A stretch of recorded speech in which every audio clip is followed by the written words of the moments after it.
Hello friends, तर स्वागत आहे तुमचं आपल्या एक नव्या स्टोरीमध्ये. चॅनलवर नवीन असाल तर चॅनलला सबस्क्राईब करा आणि अशाच नवनवीन अपडेट्स आपल्या चॅनलवरती पाहत राहा. तर आता तो जो ड्रायव्हर असतो तो अनिला म्हणत असतो, अच्छा तो आपको आपकी बेगम से मिलना है, इसीलिए अपने जान पर खेलकर आप मुंबई से आपके गाव जा रहे हैं. तो मुलगा अनिलचं सगळं बोलणं ऐकल्यावर अनिलकडे बारीक डोळे करून बघू लागतो आणि त्याच्या बोलण्यावर अनिल त्याच्याकडे बघत फक्त गालात असतो. या खुदा, ये कैसा जुनून है इश्क का, इसने तो ना पानी पी चाहा है ना खोने का डर, सिर्फ एक नज़र देखने के लिए इतनी दीवानगी. या अल्लाह, इनका इश्क मुकम्मल कर दे खुदा. अनिलच्या डोळ्यात दामिनीला भेटायची ओढ पण स्पष्टच बघितली होती. त्याची व्याकुळता समजून तो पण अनिल दामिनीसाठी त्याच्या देवाला प्रार्थना करत होता. त्यानंतर मात्र अनिल 3-3.5 तासाचा रस्ता अवघ्या 2 तासात पार करून स्टेशनवर पोहोचतो. वेळ बघतो तर 5:30 वाजून गेलेले असतात. तसाच तो गाडी तिथेच रस्त्यात मध्ये उभी करून काहीही विचार न करता स्टेशनकडे धाव घेतो. इकडे सगळे समोर असून पण दामिनी मात्र इकडे तिकडे बघत होती. शोधत होती ती अनिलला, पण दूरवर नजर फिरवून पण तिला अनिल कुठेच दिसत नाही. तसं गळ्यातील मेडल हातात घट्ट पकडून ती मोठा श्वास घेते. दामिनी बाळा, तो नाही आला, तू त्याला घरी गेल्यावरच भेट. आम्ही बोललो त्याला की जे काम आहे ते तू उद्या परवामध्ये कर. आज दामिनीजवळ तुझं असणं जास्त गरजेचं आहे, पण कदाचित काम जरा जास्तच महत्त्वाचं होतं म्हणून त्याला अर्जंट मुंबईला जावं लागलं. संध्याकाळपर्यंत येईल घरी तो. काम नसतं आलं तर तो आला असता तुला न्यायला. गोदावरी तिला उतरलेला चेहरा बघून लगेचच बोलू लागतात. त्यावर दामिनी पण तिच्या मनाला समजावत त्यांना बोलू लागते, हो आई, खरं तर त्यांनी मला मागच्या रविवारीच सांगितलं होतं हे. मीच वेडी विसरून गेले. जाऊ द्या, चला आपण घरी जाऊ. मला कधी एकदा घरी जातीये असं झालं आहे.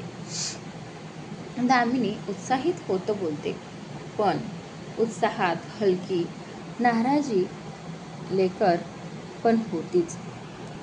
उत्साहात हलकी नाराजीची लकेर पण होती. तर त्यानंतर मात्र कुणीच काही बोलत नाही. राहुल पुढे येत तिची मोठी बॅग त्याच्याकडे घेतो, तर दामिनी तिच्या खांद्याला अडकवलेली बॅग हातात घट्ट पकडते. 1-2 वेळा इकडे तिकडे नजर टाकतेच, तरी जणू कुठेतरी ती नजरेत पडेल. दामिनी, चल बाळा, उशीर होतोय, शशिकांतराव बोलतात. तशी दामिनी जी तिच्याच विचारात हरवली होती ती त्याच्या आवाजाने भानावर येते. त्यांच्याकडे बघत ती मध्ये मान हलवते आणि एकच पाऊल तिने पुढे टाकलेलं असतं की संपूर्ण प्लॅटफॉर्मवर तिच्या नावाचा आवाज घुमतो. दामिनी. आवाज कानावर पडताच दामिनी पटकन मागे वळून पाहते आवाजाच्या दिशेने. बघते तर समोर अनिल प्लॅटफॉर्मच्या शेवटच्या टोकावर उभा होता.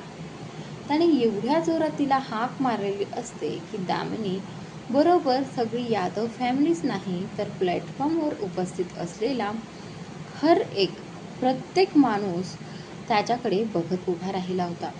तर अनिल दामिनीकडेच बघतच खाली वाकून गुडघ्यावर हात ठेवून त्याचे वाढलेले श्वास कंट्रोल करण्याचा प्रयत्न करत होता. पळत आल्यामुळे चांगले श्वास वाढले होते त्याचे. त्याला समोर बघताच दामिनीच्या चेहऱ्यावर मात्र भलं मोठं हसू पसरतं, पण सोबत डोळे पण पाण्याने भरून येतात.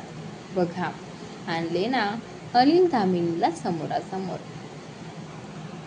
श्वास रोखून ती एकटक फक्त तिच्या अनिललाच बघत होती. बाकी सगळं जग ती स्टेशनवर माणसांची असणारी गर्दी दिसेनाशी झाली होती तिला. जणू डोळ्यांसमोर दिसत होता फक्त तिचा नवरा, ज्याच्यापासून ती गेले 1 वर्ष लांब राहिली होती. त्याच्या पाखराला समोर बघत अनिलची अवस्था सुद्धा दामिनीसारखीच झाली. ओठांवर हसू होतं, तर डोळे मात्र काठोकाठ भरून आले होते दोघांचे. श्वासावर नियंत्रण मिळून तो आत सरळ उभा होता आणि तसाच एक दोन पावलं पुढे येत तिच्याकडे बघतच हसरा चेहरा ठेवून दोन्ही हात पसरून त्याच्या पाखराला स्वतःकडे बोलावतो. त्याची ही छोटीशी कृती बघत दामिनीने आत्तापर्यंत उरात दाबून ठेवलेला हुंदका फुटतोच शेवटी. खांद्याला लटकलेली बॅग तिथेच खाली टाकत ती धावतच अनिलकडे जाते. सगळ्या जगाला विसरून ती रडतच तिच्या अनिलला घट्ट बिलगते. तर इकडे अनिल देखील ती येऊन बिलगता तिच्या भोवती स्वतःची मिठी घट्ट करत तिला स्वतःच्या बाहुपाशात सामावून घेतो. तिला जास्तच स्वतःच्या मिठीत कवटाळून घेत अनिल त्याचे डोळे बंद करून घेत मोठा श्वास घेतो. जणू त्याचा जीव त्याला परत भेटला होता. 1 वर्ष आधी जेव्हा दामिनी त्याला सोडून गेली होती तेव्हा त्याचा जीव स्वतःबरोबर घेऊन गेली होती आणि आज तो जीव जणू ती त्याला परत करत होती. एकमेकांच्या मिठीत आता दोघांना पण त्यांचे अश्रू अनावर झाले होते. दोघेही एकमेकांना घट्ट बिलगून त्यांच्या अश्रूंना वाट मोकळी करून देत होते. शेवटी त्यांचा विरह आज संपला होता. त्या दोघांच्याही डोळ्यातील पाण्याचा एक एक त्यांच्या या 1 वर्षाच्या विरहाची ग्वाही देत होता.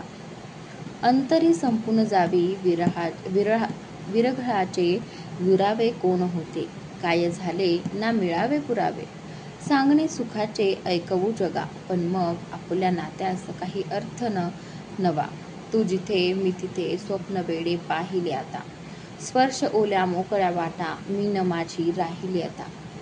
कानाच्या ओळी अनिल आणि दामिनीच्या अवस्थेला अगदी पुरेपूर जुळून होत्या. किती काय काय सहन केलं होतं त्यांनी एकमेकांसाठी. दोघेही फक्त एकमेकांसाठी जगत आले होते, निस्वार्थ प्रेम. आणि म्हणूनच कदाचित आज त्यांच्या या नात्याला आज एक नवा अर्थ आला होता. तिने कधी काळी बघितलेलं स्वप्न अनिल मात्र आजपर्यंत जगत आला होता. त्यांच्या या आगळ्या वेगळ्या संसाराच्या प्रवासात दोघेही अनोळखी होते एकमेकांसाठी, पण आज एकमेकांशिवाय त्यांना काहीच अर्थ उरला नव्हता. अनिल दामिनी जन्मोजन्मीसाठीचे आता अनिल दामिनी झाले होते. त्या दोघांच्या डोळ्यातील अश्रू थांबवायचं नाव घेत नव्हते. तर आता तिथे उपस्थित यादव फॅमिली बरोबर सगळ्यांच्या डोळ्यात पाणी साचले होते. त्यांचं हे जगाआगळं आणि निस्वार्थ प्रेम बघून सगळे स्तब्ध होऊन त्या दोघांकडेच बघत राहिले होते. तो ड्रायव्हर जो अनिलच्या मागे पळत आला होता त्याचेही डोळे भरून आले होते. 4 ते 5 तासांचा सहवास होता त्याला अनिलचा त्या प्रवासात. पण त्या 4-5 तासात पण अनिलचं दामिनीवरचं असलेलं प्रेम वेडं त्याने त्याच्या डोळ्यात बघितलं होतं. आता त्याला समजलं होतं की अनिल सारखा माझी दामिनी का करत होता. या खुदा, इन दोनों की मोहब्बत कबूल कर ले. अनिल दामिनीकडे बघत असतो. त्या दोघांसाठी खुदाकडे दुवा मागतो. तब्बल 7-8 मिनिटांनी अनिल आणि दामिनी एकमेकांच्या मिठीतून बाजूला होतात. डोळे मात्र अविरत वाहत होते दोघांचेही. माझी दामिनी तिच्या केसांवरून गालावरून हात फिरवत शेवटी तिचा चेहरा स्वतःच्या उंजळीत पकडून अनिल बोलतच तिच्या कपाळावर बोट टेकवतो. दामिनी पण त्याचे हात पकडून उभी होती. दोघेही भरल्या डोळ्यांनी एकमेकांकडे बघत होते. तेच दामिनीला काहीतरी आठवत तशी ती तिच्या गळ्यात लटकवलेलं मेडल काढून हातात घेते आणि 1-2 पावलं त्याच्यापासून मागे होते. तिला असं लांब झालेलं बघून अनिलच्या कपाळावर मात्र आठ्यांचं जाळं तयार होतं. तर यादव फॅमिली पण थोडी का होईना शॉक होऊन जाते.